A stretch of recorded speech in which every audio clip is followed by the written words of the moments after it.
hasta la semana 7. ¿Ya? Vamos a hablar sobre lo que vendría a ser la función de los glóbulos rojos, las plaquetas y la coagulación sanguínea. Básicamente la clase de hoy se divide en dos. Estoy pensando, dependiendo del tiempo, ¿no? Terminar la primera parte, ¿no? Y si nos falta mucho tiempo todavía, podemos empezar ya con la segunda, y si no, queda para la siguiente para no cortar. Asegurarnos y sé que creo que varios de ustedes me dijeron que tenían el examen de... Entonces, me imagino cómo deben de estar. Como siempre tenemos que hacernos algunas preguntas. La primera, ¿cuál es la función principal de los glóbulos rojos en el organismo animal? Transportar el oxígeno. ¿Por qué deben de transportar el oxígeno? Para poder nutrir a las células. Acuérdense que este oxígeno funciona como trabajo. ¿Qué entiendan por el término hemostasia? Que es la primera parte de nuestra clase de hoy día. Cuando el flujo de la sangre se... Ya. Y se forma lo que vendría a ser un coágulo, ¿verdad? Correcto. Ahora, aquí en fisiología, ese término es amplio. Y está correcto lo que tú dices. Es detener cuando se presenta una hemorragia, ¿sí?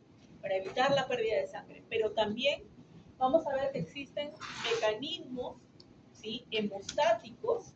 Ojo, no confundir con homeostasis, que a veces se confunde en el examen, sino mecanismos hemostáticos que van a permitir que la sangre pueda mantenerse en un estado líquido. ¿Para qué? Para que pueda fluir a lo largo de los vasos sanguíneos. ¿Sí? Entonces tiene ese doble componente el concepto de hemostasia. Ahora, ¿qué enfermedades relacionadas con los glóbulos rojos, las plaquetas o la hemostasia conocen en animales?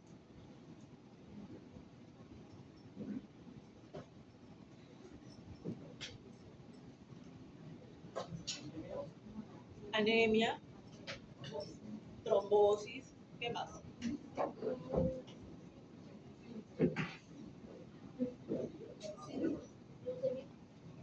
Leucemia, también podría ser.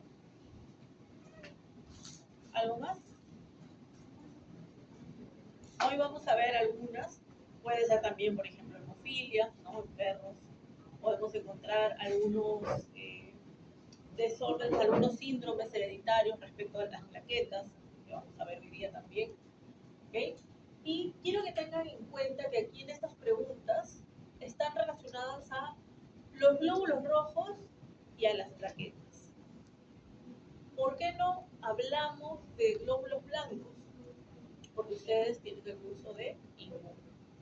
Ahí lo van a ver con detalle. Aquí sí, glóbulos rojos y plaquetas. Muy bien. El resultado del aprendizaje es que ustedes van a comprender los mecanismos involucrados en la formación y destrucción de los glóbulos rojos y los mecanismos, nuevamente, hemostáticos, que mantienen la sangre en estado líquido y evitan su pérdida ante una lesión vascular formando un trombo, formando un coágulo. Este es el contenido y vamos a empezar con lo que vendría a ser las plaquetas, que nos lleva al tema de la hemostasia. Y ya habíamos definido qué era la hemostasia, ¿no? Acá tenemos el concepto, ¿no? Un poco más, más definido, ¿no? Es un mecanismo fisiológico que permite mantener la sangre en estado líquido para que pueda fluir a lo largo de los vasos sanguíneos, sin coágulos dentro de los vasos sanguíneos, siempre y cuando las condiciones sean normales. Ahora, hemostasia también está con lo que nos explicó la señorita Barrientos. ¿Está bien? Ballesteros. Ballesteros, perdón. Todavía estoy confundiendo con los apellidos. Formar rápidamente un tapón hemostático localizado en el lugar de la lesión. Es decir, formar un coágulo. Seguramente muchos de ustedes ya hacen prácticas en veterinaria y han hecho hemostasia. Por ejemplo, cuando son ayudantes en una cirugía, ¿no? Normalmente cuando se tienen que cortar las capas de la piel, ¿no? De la dermis, comienza a haber sangrado. Y rápidamente el cirujano veterinario les les comienza a decir hemostasia. Entonces ustedes comienzan a generar hemostasia mediante la compresión de esos vasos sanguíneos. Ya cuando a veces se tocan vasos sanguíneos algo más gruesitos, en ese caso se tiene que hacer una hemostasia por ligadura, ¿no? Que seguramente van a ir aprendiendo a lo largo de la carrera. Y también se puede hacer la hemostasia de manera farmacológica, ¿no? Hay algunos fármacos que ustedes van a aprenderlos en farmacología que generan también el proceso de hemostasia. Incluso hay unos polvitos que se colocan en las lesiones, en las heridas, y inmediatamente deja de sangrar. Se colocan como unas redes, muy parecido a lo que vendría a ser un tapón plaquetario fisiológico que impide que haya pérdida de sangre. Y tenemos aquí lo que vendría a ser las trombosis. Sabemos que el trombo es un coágulo, pero en el caso ya de trombosis se refiere cuando hay, digamos, nuestros mecanismos fisiológicos de la coagulación, de la hemostasia, comienzan a alterarse. ¿Qué ocurre entonces? Que en vasos sanguíneos que se encuentran en condiciones normales, comienzan a generar trombos. Y estos trombos generan una obstrucción al paso de la sangre. ¿Qué significa esto? ¿En qué se va a traducir? Que va a llegar menor aporte de oxígeno a los diferentes tejidos y órganos. ¿Cuál es el problema? Que lógicamente esto puede seguir creciendo. Los coágulos, acuérdense cuando hemos hablado de feedback positivo, ¿qué ocurría? Normalmente, al ser positivo, hacía que vaya aumentando esa formación, esa agrupación de las plaquetas en el sitio de la lesión. Ahora, como les dije, en este caso no tenemos lesión, pero sigue habiendo llamamiento de plaquetas por parte de sustancias químicas que comienzan a liberarse. ¿Cuál es el siguiente problema? Que estos trombos pueden desprenderse, comienzan a fragmentarse y comienza su circulación, comienzan a viajar en el vaso sanguíneo. Cuando comienza a viajar se denomina émbolo y se habla de tromboembolismo. Esto sí es bien complicado, ¿por qué? Porque estos trombos, al estar viajando en los vasos sanguíneos, pueden llegar a vasos sanguíneos de menor radio, de menor diámetro, y por lo tanto generan obstrucción. Obstruyen totalmente el paso de la sangre. ¿Eso qué conlleva? A que las células ahora sí dejen de recibir nada de oxígeno, comiencen a necrosarse y comiencen a generar apoptosis, es decir, muerte celular. Porque no está habiendo llegada de sangre, no está habiendo llegada de oxígeno y lógicamente esas células comienzan a morir, se vuelven apoptóticas. ¿Okay? Ahora, en el caso de las plaquetas, ustedes saben de que son fragmentos de los megacariocitos. ¿Sí? Vean aquí, su tiempo de vida media tiene un promedio de 9 días.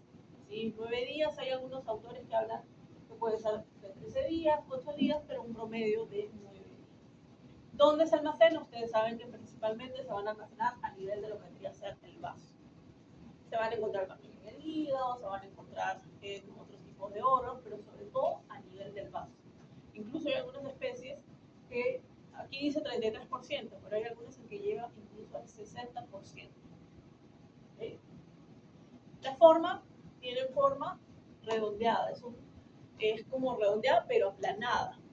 ¿Sí? Esa es una de sus características. El número, nosotros vemos muchas especies, por lo tanto nosotros tenemos que manejar un rango amplio. Normalmente en los mamíferos suele estar entre 150.000 y 400.000 plaquetas, ¿no?, por microlitro de sangre.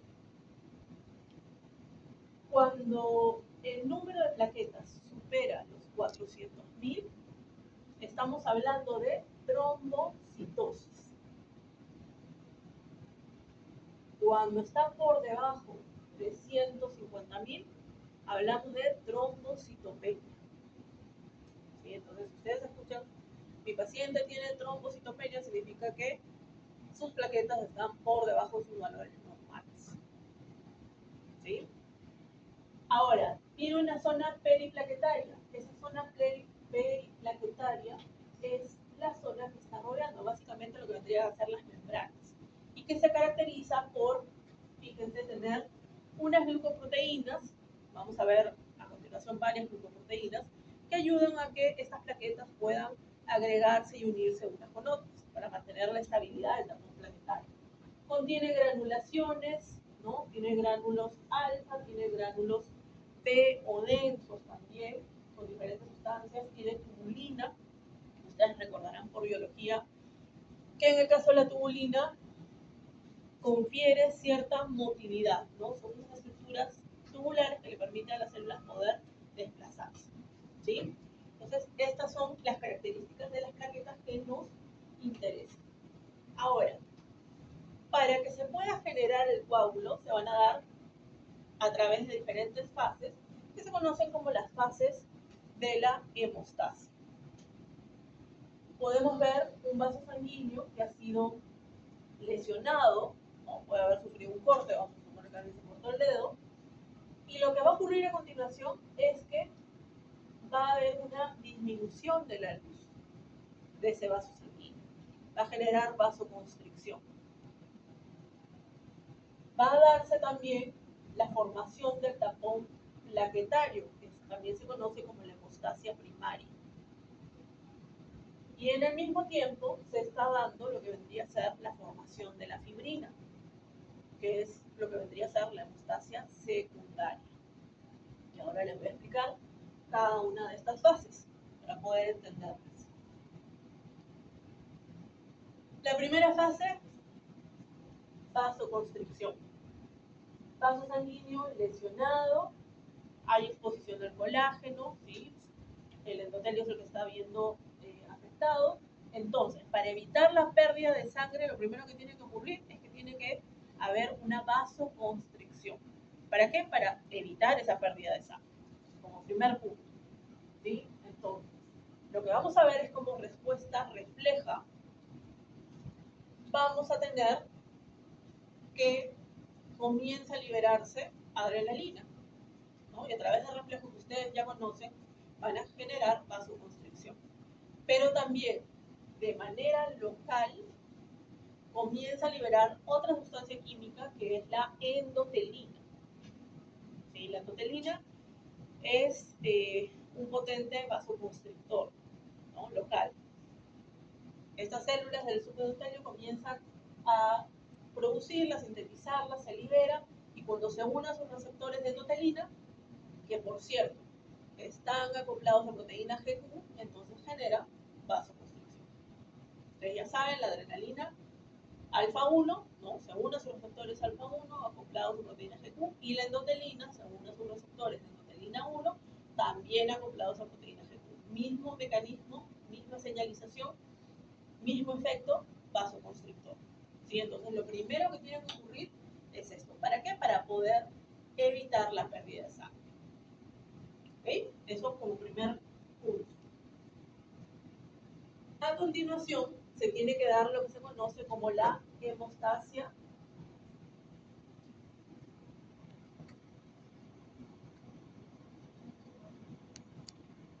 primaria, ¿sí? Que es la formación de lo que vendría a ser el tapón plaquetario. Y aquí se va a dar a través de tres fases. La primera es la fase de adhesión, la segunda es la fase de activación y la tercera es la fase de agregación. Tiene tres subfases, la fase de hemostasia primaria o formación del tapón plaquetario. ¿Okay? Voy a apagar esto para poder dibujar por aquí, para explicar estas fases.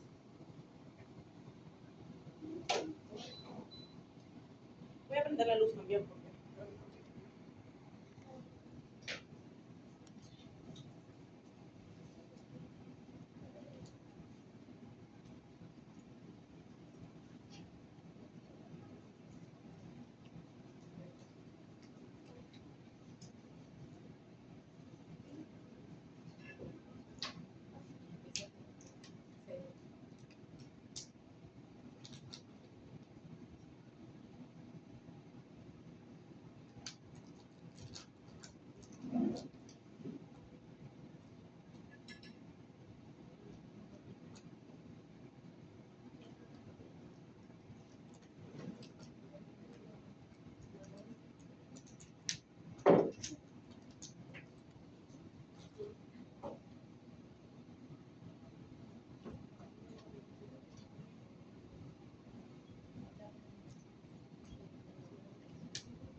Muy bien. Vamos a suponer que tenemos aquí a nuestra plaqueta. ¿Sí? Una plaqueta que nosotros sabemos, ya hemos dicho, la forma circular, aplanada. Y sabemos que cuando hay una lesión, sabemos de que va a comenzar a lesionarse, lógicamente, el endotelio, va a quedar libre de su endotelio y, lógicamente, se expone el colágeno. ¿Sí? Ahora, recuerdan que la zona periplaquetaria tenía unas glicoproteínas, ¿sí? Son de dos tipos las glicoproteínas, las de tipo 1A, 2A y las de tipo 1B, perdón, 2B. ¿Sí? 1A, 2A y las de tipo, aquí voy a corregir porque ya vi que me equivoqué.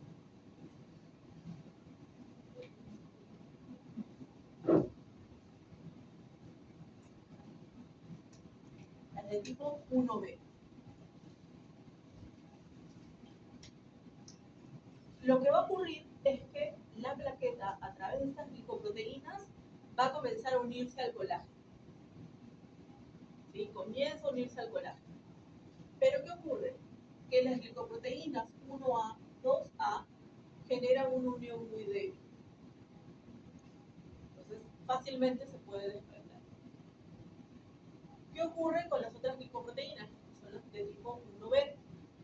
Estas glicoproteínas se van a unir a una proteína de unión, que es el factor de von Willebrand.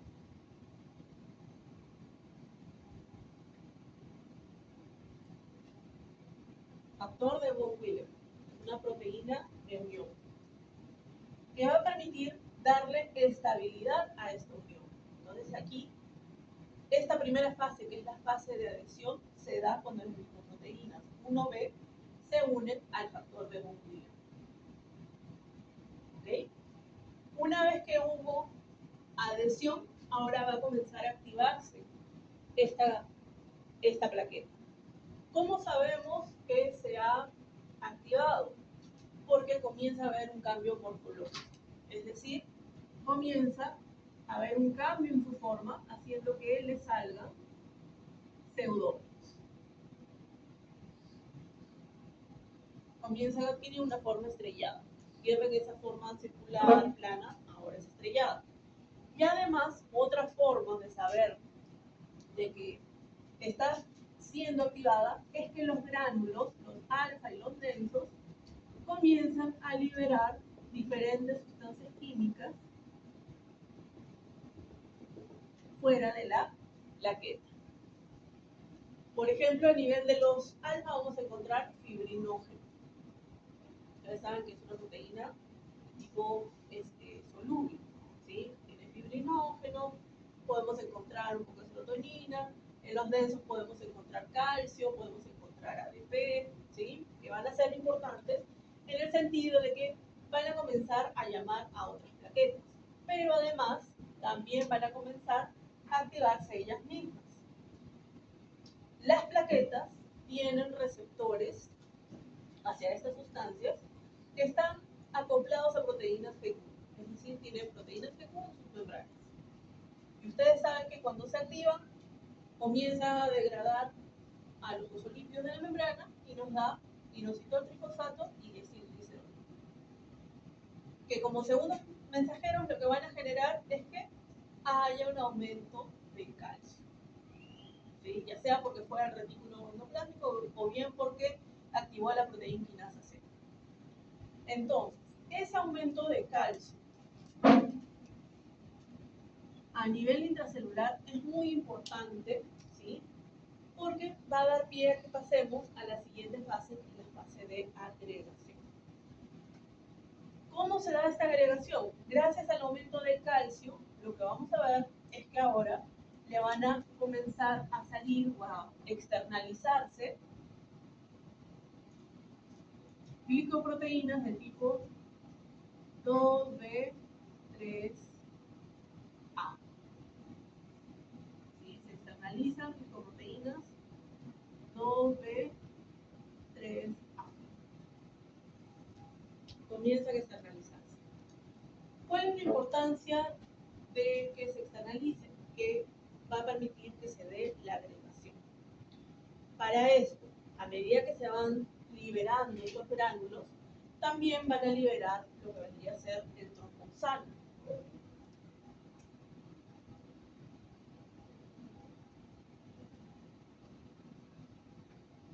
Tromboxano, específicamente tromboxano A2, el cual genera que haya mayor llamamiento de más plaquetas y además también tiene un poder vasoconstrictor, es decir, sigue generando vasoconstricción, contribuyendo a que puedan ir agregándose. Y se van agregando ¿cómo?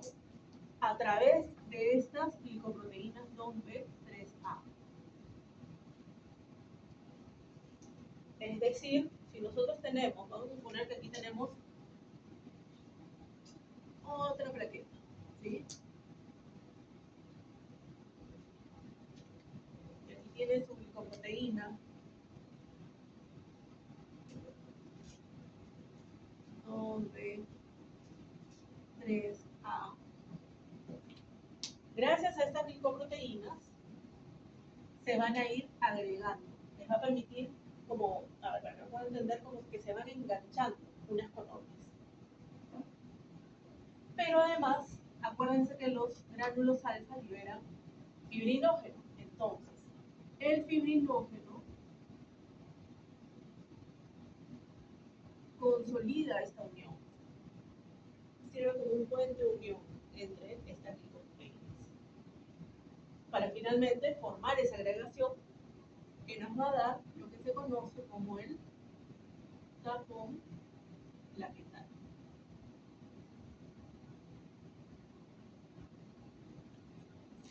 ¿Se acuerdan?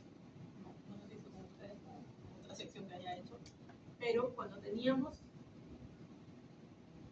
una lesión y había feedback positivo, sabíamos que las plaquetas eran llamadas, ¿no?, hacia el sitio de la lesión, comenzaban a agregarse. Entonces, esto es el tapón plaquetario.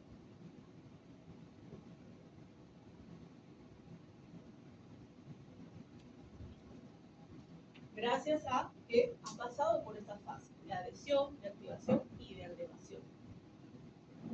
Comienzan a agregarse unas con otras mediante la unión de sus glicoproteínas 2B3A con su unión al fibrinógeno, ¿sí?, que consolida esa agregación, ¿sí?, esa formación del tapón plaquetario. ¿Hay alguna pregunta, alguna duda aquí? Sí. Con el tema de los alfa 1 y 2 y el tema de los tensos liberan sustancias las cuales son fibrinógenos, serotonina, calcio, los cuales hacen una liberación o activación de la proteína G.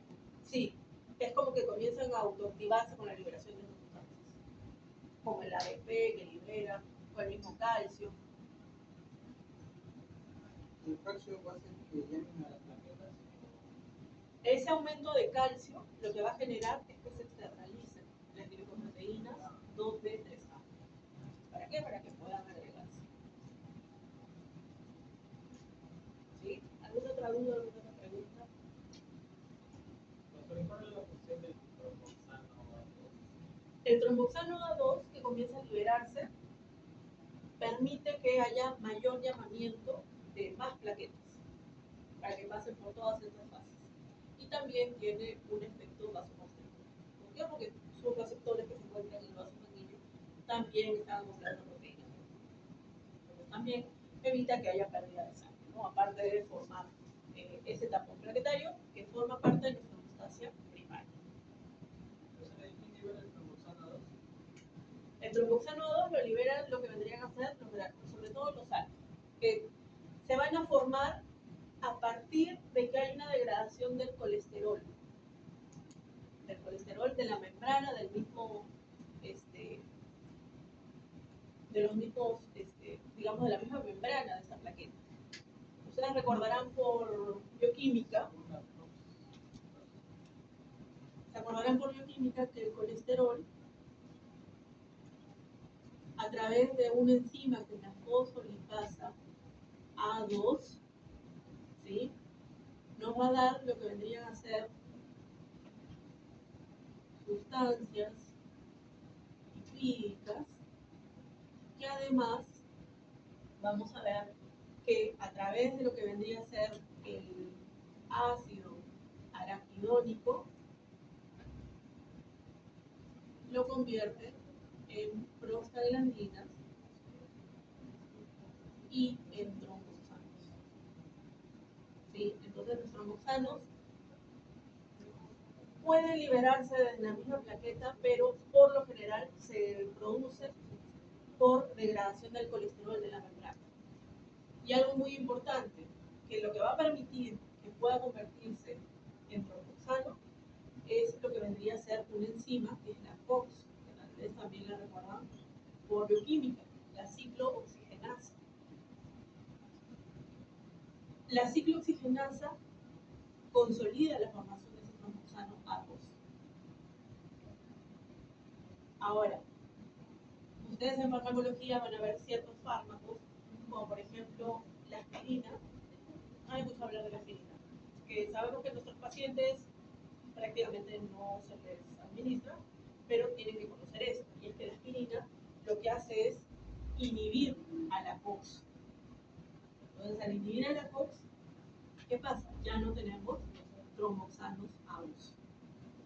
Y si ya no tenemos tromboxano A2, entonces el tema de la coagulación se va a hacer mucho más lento. Por eso si alguien consume aspirina y va a ser sometido a una cirugía, tiene que avisarle a su médico. Bueno, si su médico yo creo que va a ver, ¿no?, qué está tomando, pero si no, si lo tomaron así por descuido, porque les dolía la cabeza, qué sé yo, y no está dentro de su medicación normal, entonces tienen que avisar, porque en el momento en que comience la cirugía, no va a haber quien pare la hemorragia. ¿Por qué? Porque inhibe a la COX. ¿Sí? Pero eso, bueno, lo van a ver con muchísimo más detalle en lo que vendría a ser farmacología. Específicamente la COX-2, ¿verdad? ¿Perdón? La COX-2. La COX es una enzima, la ciclooxigenasa, que se va a encargar de consolidar la formación del tromboxano. ¿Sí? El tromboxano que ayuda a que haya vasoconstricción y más llamamiento de plaquetas. ¿Ok? ¿O qué, no? ¿Qué parte no te queda claro? ¿Dónde se lo araquidónico a productos calientes en donde actúa el COX? ¿Perdón? Donde pase de ácido araquidónico a prostaglandinas. Claro, el COX comienza a actuar a partir de lo que vendría a ser el ácido araquidónico para permitir que se convierta en tromboxano. ¿Sí? Simplemente es COX, ¿verdad? COX o ciclooxigenasa. Pero también hay de tipo 1 y tipo 2. Hay de tipo 1, hay de tipo 2, incluso ya está viendo de tipo 3. Como no es, digamos, primordial para nuestro curso, con que ustedes me coloquen COX o ciclooxigenasa, para mí va a estar perfecto. ¿Sí? Muy bien. ¿Puedo continuar o hay alguna duda todavía? ¿No? Ahora sí voy a aprender. Y puedo borrar el gráfico, ¿verdad? Profesora, hay uno que dice que se forma tromboxano, ¿es el mismo tromboxano Sí, 2? Ah, exacto.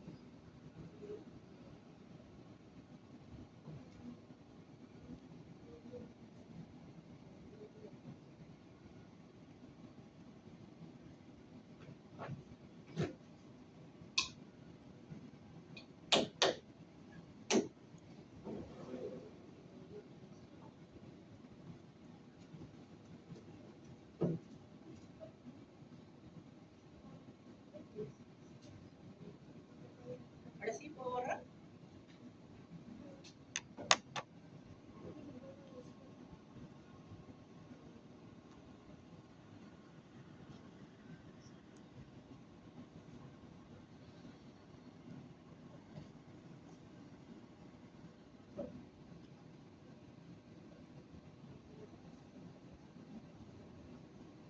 Aquí está el resumen del gráfico que hemos hecho, ¿no? Tenemos la lesión en el vaso sanguíneo. Vean cómo se expone el colágeno, cómo las plaquetas comienzan a llegar, ¿no?, generando esa adhesión, ya sabemos, a través de las glicoproteínas 1A, 2A y las de tipo 1B. Mucho más fuerte la unión 1B. ¿Sí? ¿Por qué? Porque se une al factor de von Willebrand, que le da esa estabilidad. Luego vamos a tener la activación. En la activación vean cómo hay un cambio morfológico. Le salen como pseudópodos y además comienza a liberar diferentes sustancias químicas, ¿no? Como hemos visto, vean serotonina, fibrinógeno, ADP, calcio, tromboxanos A2. Entonces, mayor llamamiento, ¿sí? De más plaquetas al sitio de la lesión. Para que a continuación sabemos que va a haber un aumento de calcio a nivel intracelular muy importante, que va a hacer que comiencen a externalizarse las glicoproteínas 2B3A, que van a permitir que puedan generar la tercera fase de la hemostasia primaria, que es la de agregación, por medio de una proteína de unión que es el fibrinógeno. ¿Sí? Entonces se forma nuestro tapón plaquetario. Ahora hay algunas diapositivas con algunos gráficos sobre lo que ya hemos hablado, es un poco repetitivo. Vean la adhesión o adherencia plaquetaria, glicoproteínas 1B con el factor de von Willebrand más estable que colágeno. La activación, hay una metamorfosis viscosa, hay un cambio morfológico, donde sale el pseudópodo. Aquí también un poco lo que ya hemos visto, vean a la glicoproteína 1B con el factor de von Willebrand, ¿no? Comienza el colágeno, cambio morfológico, comienza a haber liberación de diferentes sustancias, por aquí, se externalizan gracias al aumento de calcio estas glicoproteínas 2B3A, que es la que va a permitir que finalmente se puedan agregar las plaquetas entre sí gracias al fibrinógeno.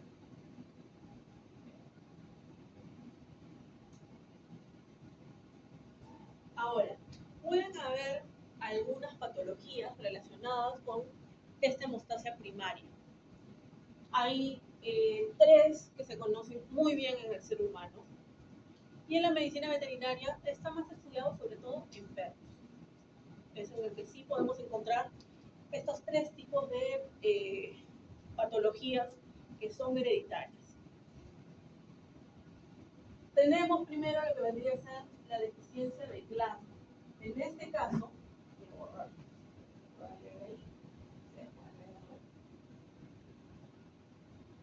el problema está en que no hay una buena externalización o no hay directamente externalización de glicoproteínas 2B3A.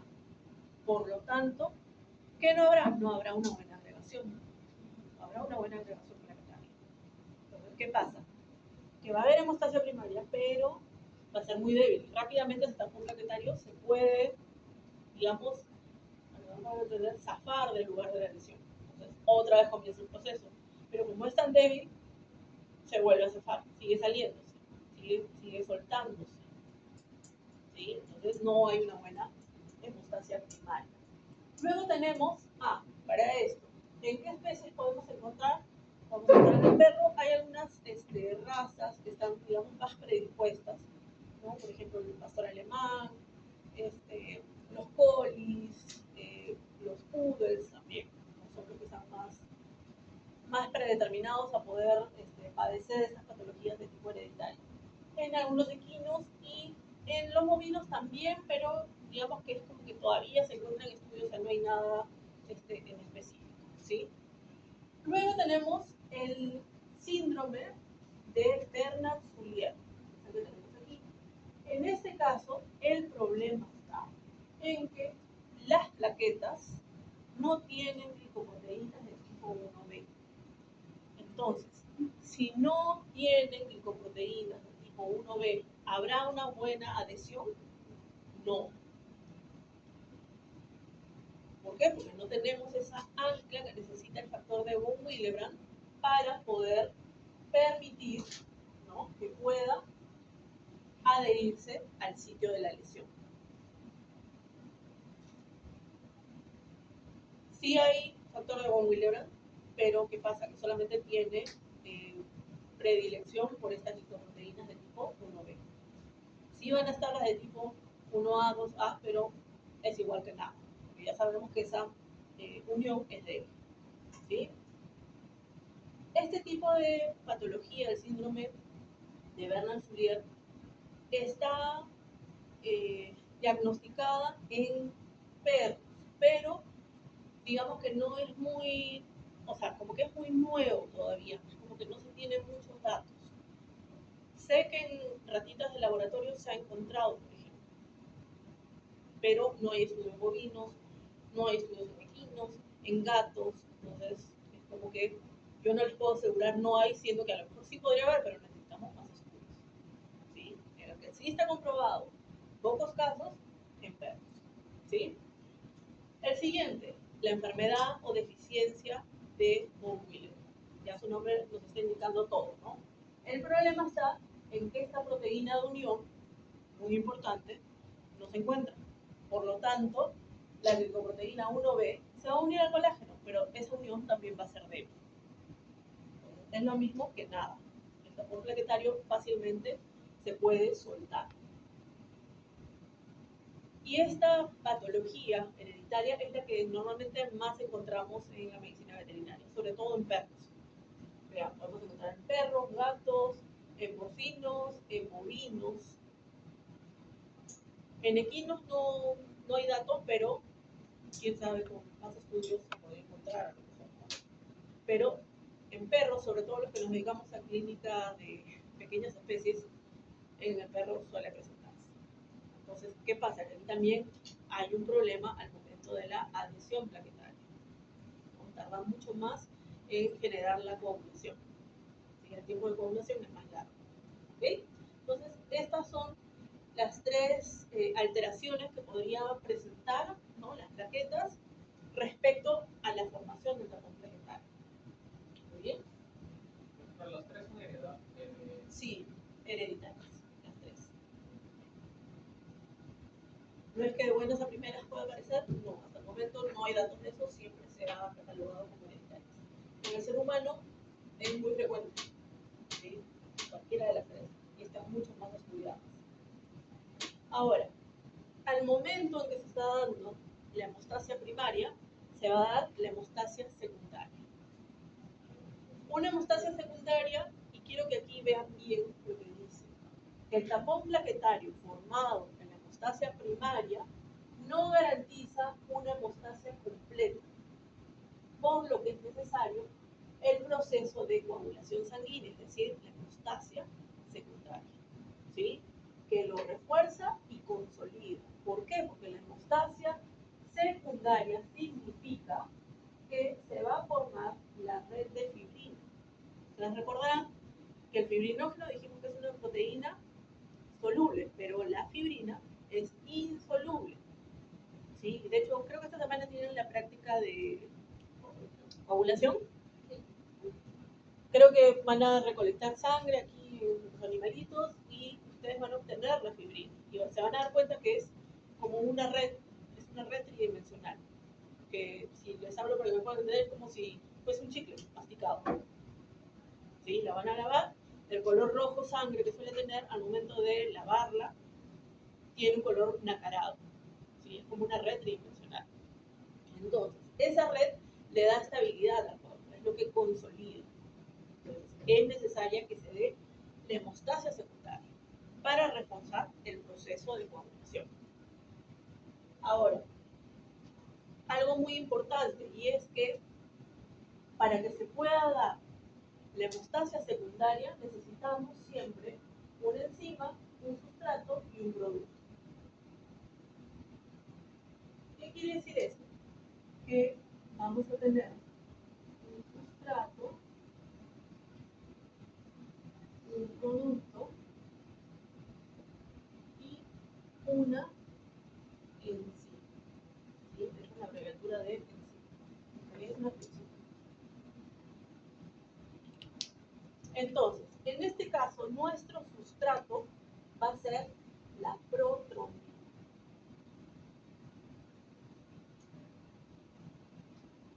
La protrombina debe pasar a un producto.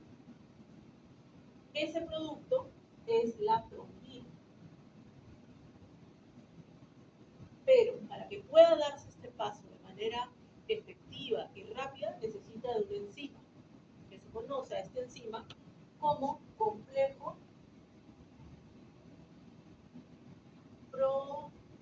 protrombinasa. Acuérdense, terminación asa, enzima.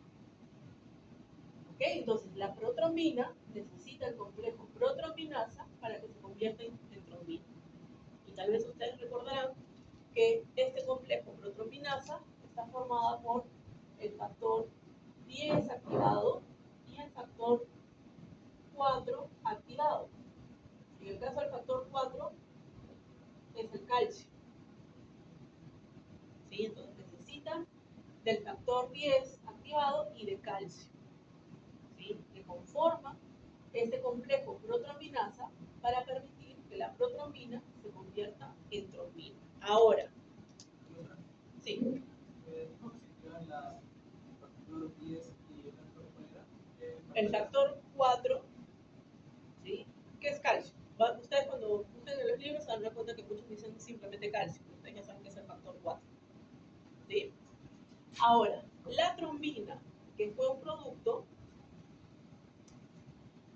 ahora se va a convertir en una enzima que va a catalizar el fibrinógeno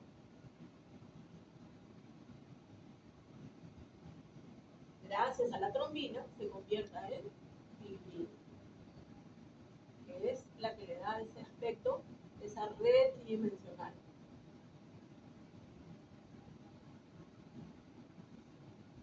¿Ok? Entonces, nuevamente, sustrato, producto, enzima. Sustrato, producto, enzima.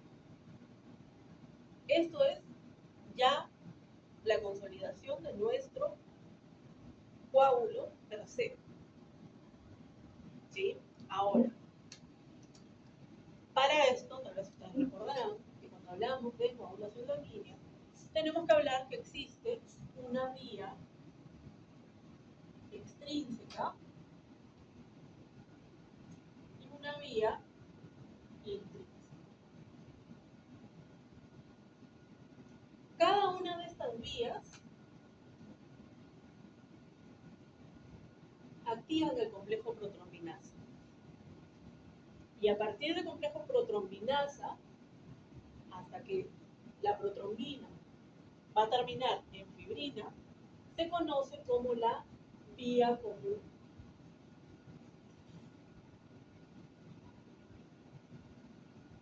¿Sí? Se convierte en la vía común. Ahora, ¿cómo inician estas dos vías? La vía extrínseca se da por el factor tisular,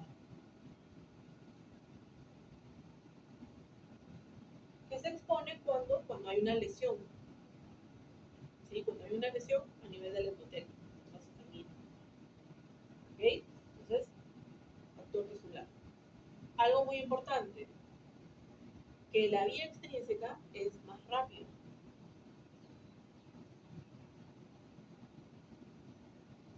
Es mucho más rápido. ¿Por qué? Porque al momento que se expone el endotelio, ese factor tisular ya comienza a generar una reacción.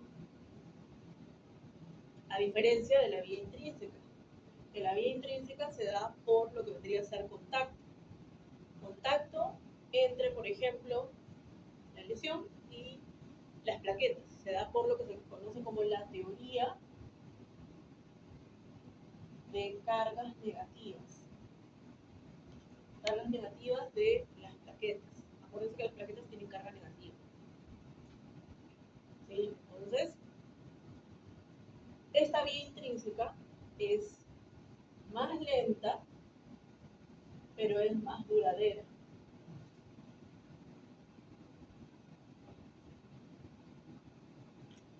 Vía intrínseca más lenta, más duradera, y la vía extrínseca más rápida. Para que se acuerden, como dice el profe Boris, que tal vez ustedes lo conocen, que también enseña fisio, él dice que la ex es más rápida. Entonces, acuérdense, la vía intrínseca más rápida. ¿Sí? Eso lo dice y bueno, se me quedó. Yo creo que se le habrá quedado a todos sus alumnos, me imagino. ¿Ok? Entonces, tenemos estas dos vías, que a través de una cascada enzimática va a terminar en una vía común. Vía común que se activa o que activa al complejo protrombinasa, que va a permitir que la protrombina se convierta en trombina y la trombina, que fue un producto y ahora se convierte o va a tener una acción enzimática, permite que el fibrinógeno pase a fibrina. Entonces ahí ya tenemos nuestro coágulo. ¿Sí? Vean los factores de coagulación. Tenemos 3 factores, ¿no? Ustedes se dan cuenta de que falta el factor 6. Lo que ocurre es que el factor 6, cuando se dieron cuenta, era el mismo que el factor 5. Entonces, para no volver a cambiar la numeración, simplemente lo retiraron de la tabla. Pasa del 5 al 7. ¿Qué es un factor? Es una proteína, básicamente. ¿Sí? Pero proteínas que están relacionadas al proceso de coagulación. La mayoría de ellos se producen a nivel del hígado. ¿Ya? Ahora, algo muy importante. Cuando ustedes ven, lastimosamente este gráfico no lo tiene, pero en algunas tablitas ustedes se van a fijar que, por ejemplo, el factor 2 tiene una acá, el factor 7 tiene una acá, el factor 9 tiene una acá, y el factor 10 tiene una acá. Esto significa que estos factores son dependientes de vitamina K para que puedan formarse de buena manera. ¿Por qué? Porque estos factores de coagulación tienen cargas negativas. ¿Sí? Tienen cargas negativas. Si estos factores tienen cargas negativas y las plaquetas tienen cargas negativas, ¿se unirán? No, se van a repeler. Pero entonces, ¿cómo se forma el coágulo? Tiene que haber algo que los una. ¿Quién se va a encargar de unirnos? Alguien que tenga cargas positivas. ¿Como quién? Como el calcio. ¿Sí? Como el calcio. El calcio va a permitir que estos factores que tienen cargas negativas se puedan unir a las plaquetas y dar paso al proceso de la coagulación. Sobre todo lo que vendría a ser la parte de la vía intrínseca, que es un poco más lenta, es un poco más duradera. ¿Sí? Ahora, otra característica es que a lo mejor ustedes van a ver, como vemos aquí, ¿no? Por ejemplo, dice factor 10, ¿sí? Pero también ustedes van a ver que dice factor 10 con una A en su subíndice. Esto significa que ha sido activado, que es la que va a tener la acción del complejo protrombinasa. Tiene que activarse. Y vamos a ver cómo es que se activa, porque aquí tenemos la cascada de coagulación. Sí. ¿El calcio en qué ayudaba? A que puedan unirse estos factores que tienen carga negativa con las plaquetas que también tienen carga negativa. Vean aquí la cascada de coagulación. Puedo borrar esto, ¿verdad? ¿Sí? ¿Sí?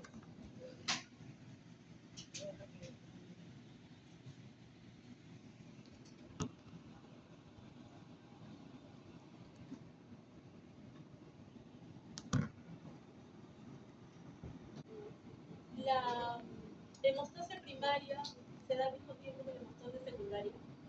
Sí. ¿Sí o no? Sí. Sí o no. La respuesta es de que sí.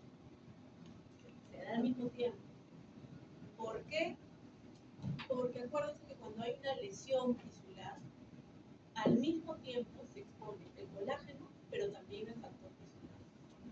Entonces se da al mismo tiempo. ¿Sí? Pareciera que primero va la hemostasia primaria y luego la secundaria. Pero no, se da al mismo tiempo. Digamos que lo hicieron así de una manera didáctica para que se pueda entender, ¿no? Porque somos universitarios. Pero se da al mismo tiempo. ¿Sí? Muy bien, voy a poner aquí esto, voy a borrar para poder explicar la cascada de coagulación. A ver, tenemos dos gráficos que representan lo mismo, ¿no? Podemos ver nuestra vía intrínseca y nuestra vía extrínseca. Podemos ver nuestra vía común. Vía común en la cual nosotros ya sabemos que se encuentra el complejo protrombinasa, factor 10 activado y el calcio. Aquí ustedes van a ver al factor 5.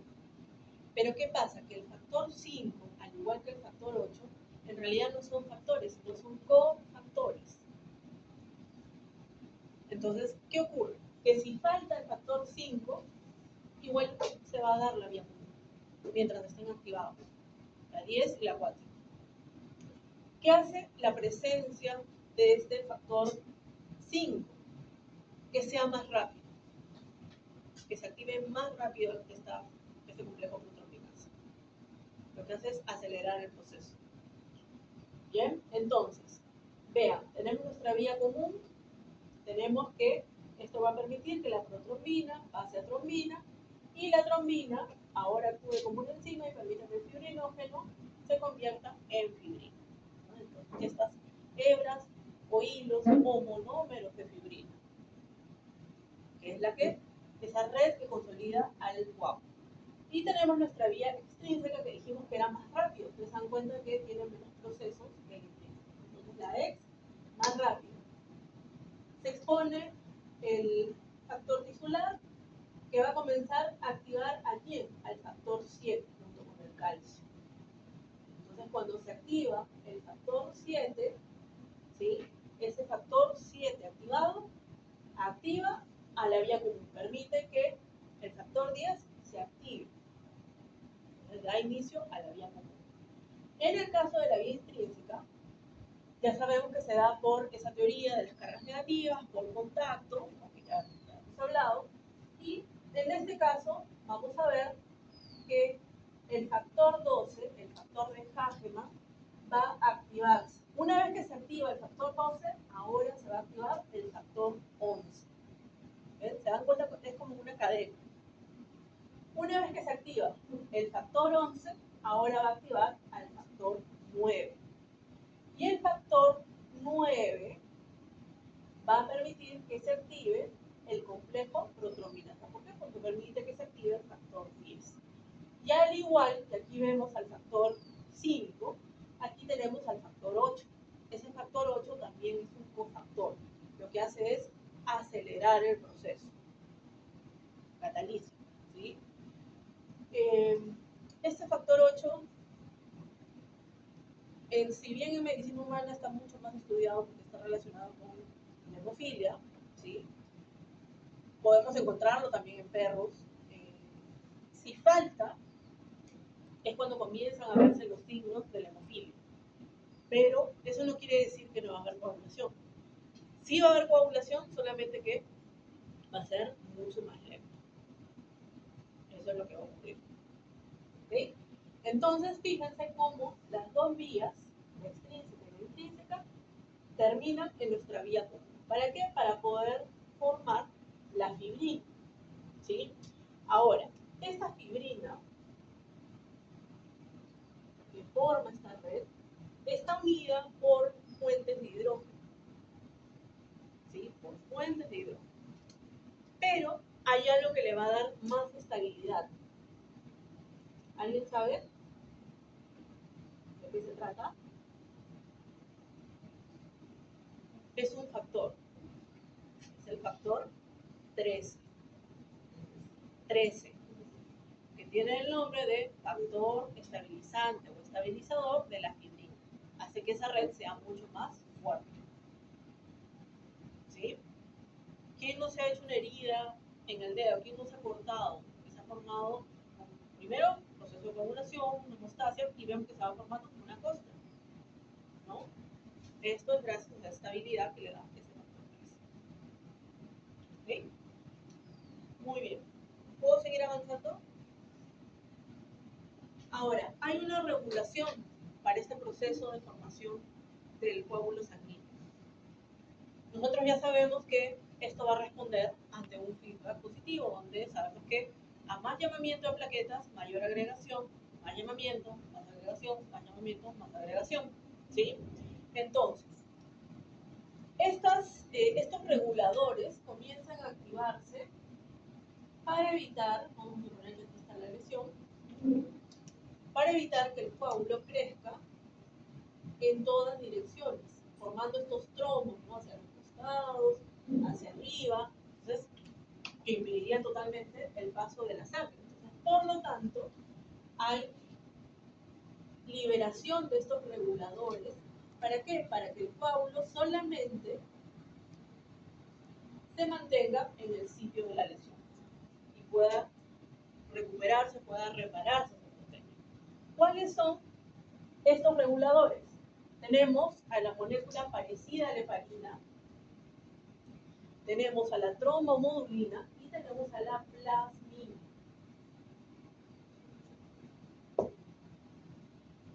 En el caso de la molécula parecida a la heparina, ¿alguien sabe lo que es la heparina? Es un anticoagulante.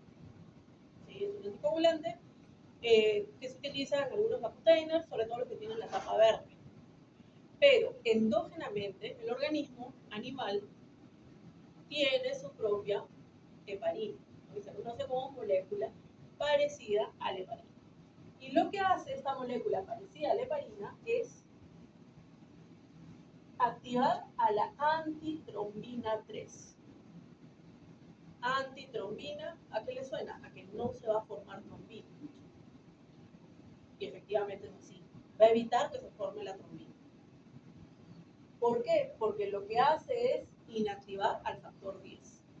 Entonces, sin factor 10 no tenemos al complejo protrombinasa. Sin complejo protrombinasa no vamos a tener que la protrombina se convierta en trombina.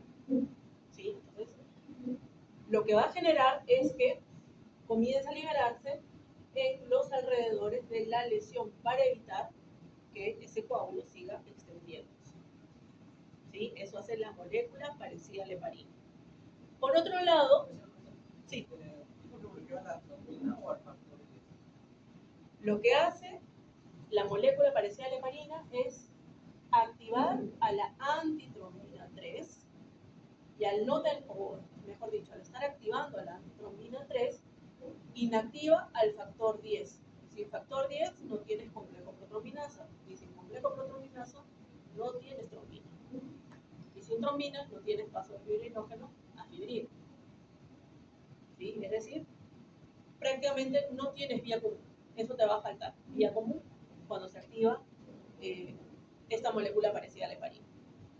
Ahora, en el caso de la trombomodulina, lo que hace la trombomodulina es básicamente inactivar a una proteína C. Ustedes recordarán por biología que estas proteínas C están en el interior de las células, sobre todo a nivel vascular. ¿Sí? Entonces, cuando la trombomodulina inactiva a la proteína C, va a generar que los factores o los cofactores 5 y 8, ¿sí? 5 y 8 dejen de funcionar, comiencen a degradarse. ¿Qué hacían estos cofactores 5 y 8? Lo que hacían básicamente era acelerar el proceso.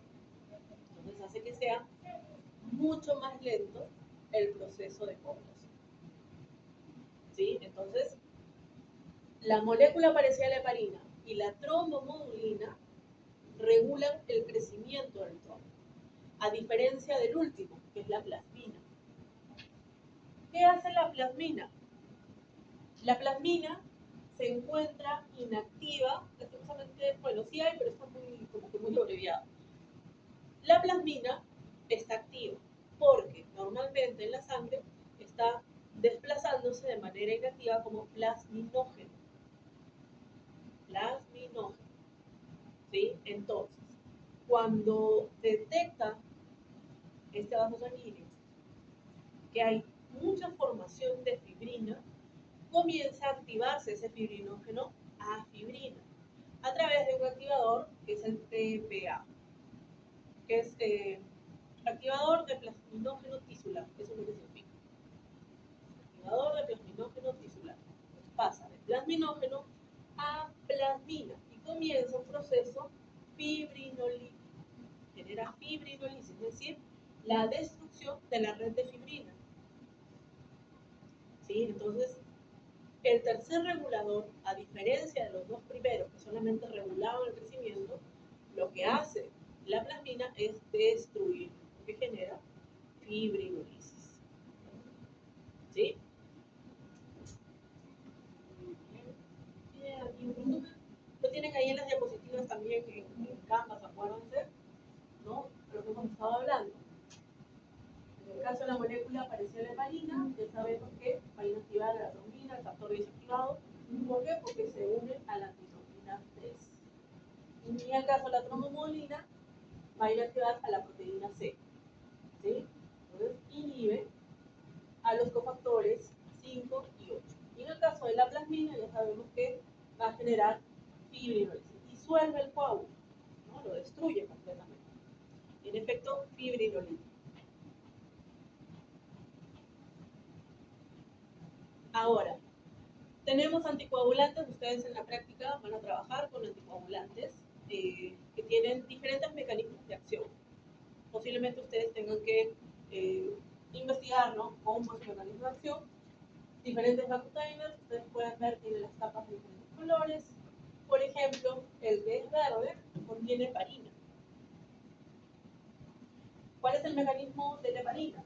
Vean, se une a la antitrombina 3, parecido a lo que habíamos visto, ¿no? La molécula parecida a la heparina, inactiva al factor 10, a la trombina y otros factores de la coagulación como el 9, por ejemplo, ¿no?